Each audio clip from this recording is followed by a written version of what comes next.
How to start international dropshipping in USA from Pakistan or any country? What things are required in order to get a successful international dropshipping store? So first of all, you have to sign up for Shopify store, and after signing up, you have to hunt for winning products that you will be listing on your Shopify store for international dropshipping. So these are two steps. First is sign up of Shopify International Dropshipping store, and the second one is hunting and listing products on your international dropshipping store. So after listing products, you have to set up Shopify payments on your international dropshipping store.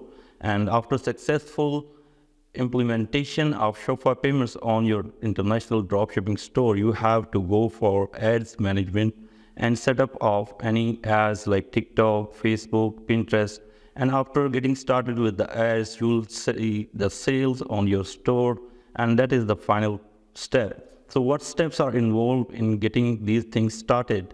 Like, you have to make a store, you have to list products, you have to set up Shopify payments, you have to set up other legal requirements like setting up LLC in USA for getting started with Shopify Dropshipping store.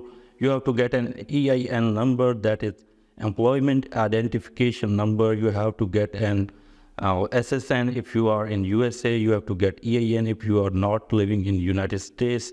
So all these things will make you a successful international dropshipping business that we are helping you guys out from last 4 or 5 years with more than 600 plus tutorials.